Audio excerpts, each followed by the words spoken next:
Halo, perkenalkan, nama saya Christian Dewidana. Saya mahasiswa dari Prodi Teknologi Industri Pertanian. Di sini saya akan menjelaskan tentang essential oil serta ingredients basic, herbs, and medical plant. Yang pertama ialah kata esensial diambil dari kata quintessence, yang berarti bagian penting dari perwujudan murni dari setiap material. Pada konteks ini ditujukan pada aroma atau essence yang dikeluarkan oleh beberapa tumbuhan seperti contohnya rempah-rempah, daun-daunan, bunga, dan lain-lain. Pada zaman dahulu, manfaat dari essential oil atau minyak atsiri sudah diketahui serta diakui selama ribuan bahkan jutaan tahun yang lalu. Pada awalnya, orang Mesir menggunakan minyak essential oil ini sebagai tujuan pengobatan, kemudian upacara keagamaan, serta sebagai pembaseman. Sedangkan di India, minyak atsiri diambil dari bagian internal dan digunakan untuk proses pengobatan. Lalu, apa sih minyak atsiri itu sendiri? Minyak atsiri atau essential oil adalah komoditi ekstraks alami dari jenis tumbuhan yang berasal dari daun, bunga, kayu, biji-bijian, bahkan putik bunga. Minyak atsiri merupakan minyak yang mudah menguap dengan komposisi dan titik didih yang berbeda-beda. Setiap substansi yang menguap memiliki titik didih dan tekanan uap tertentu yang dalam hal ini dapat dipengaruhi oleh suhu. Kemudian, minyak atsiri didefinisikan sebagai produk hasil penyulingan yang menguap dari berbagai jenis tumbuhan. Minyak atsiri dapat mengandung puluhan bahkan ratusan bahan campuran yang mudah menguap atau volatil dan bahan campuran yang tidak menguap atau yang biasa disebut dengan non-volatil, yang merupakan penyebab karakteristik aroma dan rasanya memiliki ciri khas yang berbeda-beda.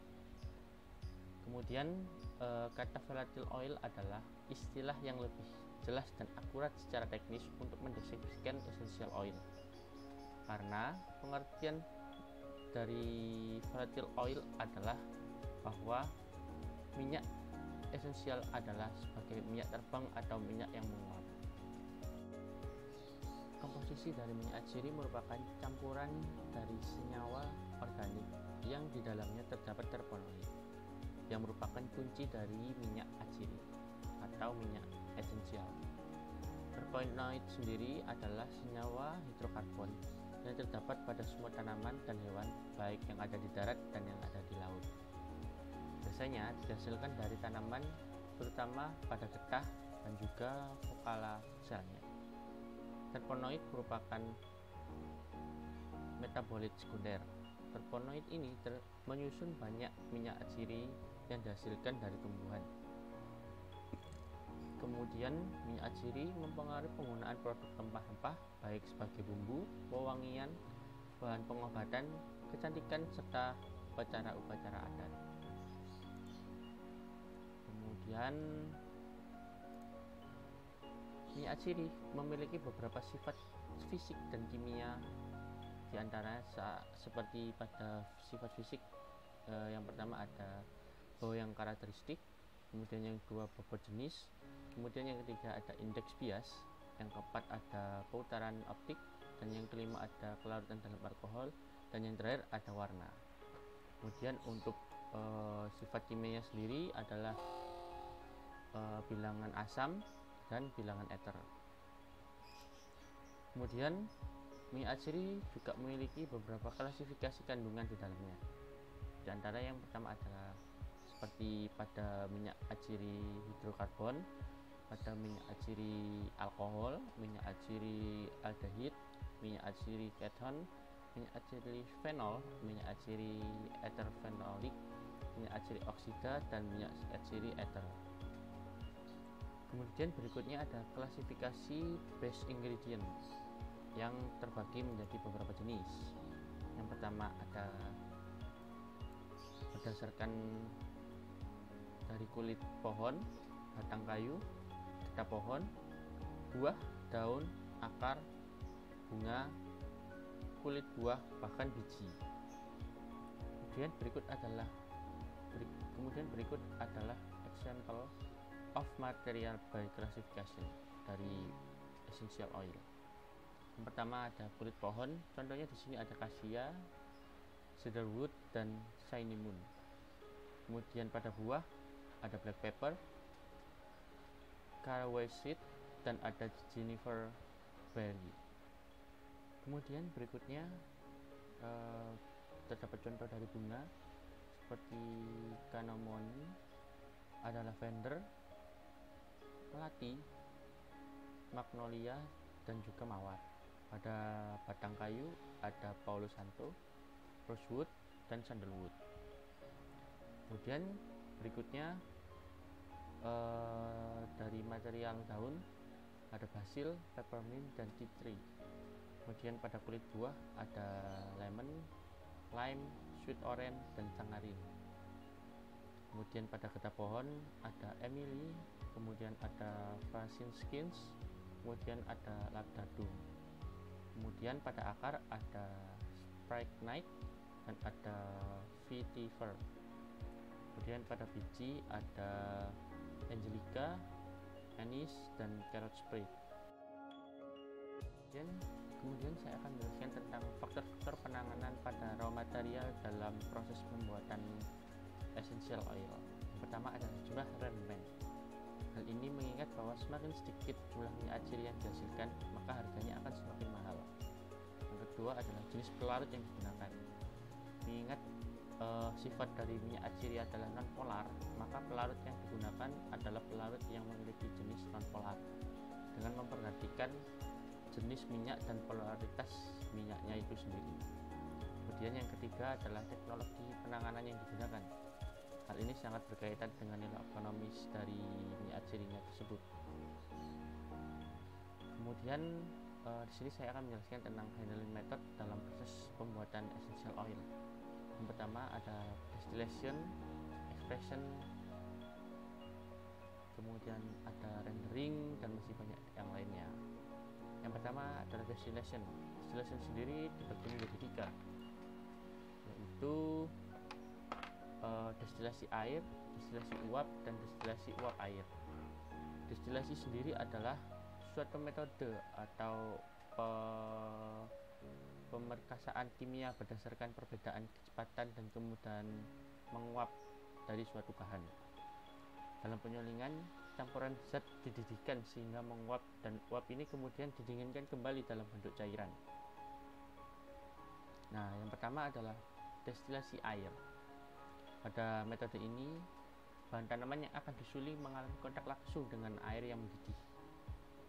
Bahan dapat mengapung di atas air dan terendam secara sempurna, tergantung pada berat jenis dan jumlah bahan yang akan disuling. Ciri khas dari metode ini yaitu adanya kontak langsung antara bahan dan air yang mendidih. Yang kedua ada destilasi uap. Model ini disebut juga sebagai penyulingan uap atau penyulingan tidak langsung. Pada prinsipnya model ini sama dengan penyulingan langsung, hanya saja air penghasil uap tidak diisi secara bersama-sama dengan ketel penyulingannya. Kemudian yang ketiga atau yang terakhir ada destilasi uap air. Pada model penyaringan ini, bahan tanaman yang akan disuling diletakkan di atas rak-rak atau saringan yang berlubang. Kemudian ketel penyulingan ini diisi dengan air sampai permukaannya tidak jauh dari bagian bawah saringan. Ciri khas dari model ini adalah uap selalu berada dalam keadaan basah, jenuh, dan tidak terlalu panas.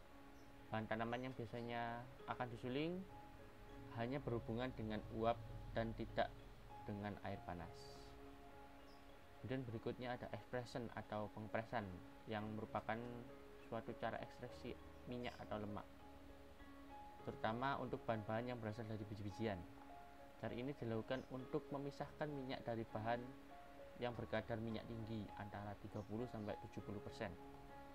Pada pengompresan mekanisme ini diperlukan perlakuan pendahuluan sebelum minyak atau lemak dipisahkan dari bijinya. Kemudian berikutnya ada rendering. Rendering sendiri adalah cara ekstraksi minyak atau lemak dari bahan yang diduga mengandung minyak atau lemak dengan kadar air yang tinggi. Rendering dibagi menjadi dua cara, yaitu wet rendering dan dry rendering. Wet rendering sendiri merupakan proses rendering dengan penambahan sejumlah air selama berlangsungnya proses tersebut. Cara ini dikerjakan pada kecal yang terbuka atau tertutup dengan menggunakan temperatur yang sangat tinggi serta tekanan sekitar 40-60 PSI. Kemudian berikutnya ada dry rendering. Dry rendering adalah proses rendering tanpa penambahan air selama proses berlangsung. Rendering dilakukan dalam kecal yang terbuka dan dilengkapi dengan stream jacket dan alat pengaduk atau agregator. Bahan yang diberi takaran mengandung minyak atsiri atau lemak dimasukkan ke dalam ketel tanpa penambahan air. Bahan tadi dipanaskan sambil diaduk dan dipanaskan dilakukan pada suhu sekitar 105-110 derajat Celcius. Kemudian berikutnya adalah handling method isolation. Kemudian di sini saya akan menjelaskan tentang handling method isolation. Yang pertama ada Simplicia, yang merupakan bahan alami yang digunakan sebagai obat yang belum mengalami pengolahan apapun kecuali bahan yang telah dikeringkan. Kemudian ada sokletasi, yang merupakan penyaringan Simplicia secara berkesinambungan. Kemudian pelarut dipanaskan sehingga menguap, lalu uap terkumpul dan masuk kembali ke dalam labu alas bulat. Kemudian ada mestrasi, yang merupakan perendaman serbuk Simplicia dalam pelarut. Kemudian merebus dinding zat aktif sehingga pelarut akan didesak untuk keluar dan terjadi kesetimbangan konsentrasi antara pelarut di luar sel dan di dalam sel. Kemudian ada kondensasi, yang dikenal sebagai proses penguman atau penguapan. Alat yang digunakan untuk mengkondensasi uap menjadi cairan disebut kondensor. Kemudian perubahan cairan yang sudah terkondensasi disebut dengan kondensa. Kemudian berikutnya ada dekok, yang merupakan infus pada waktu yang lebih lama dan suhu pada sekitar 90-100 derajat Celcius selama 30 menit. Kemudian ada infusa, yang merupakan ekstraksi dengan pelarut air pada suhu penanas air dengan suhu terukur antara 96-90 derajat Celcius dengan lama waktu sekitar 15-20 menit.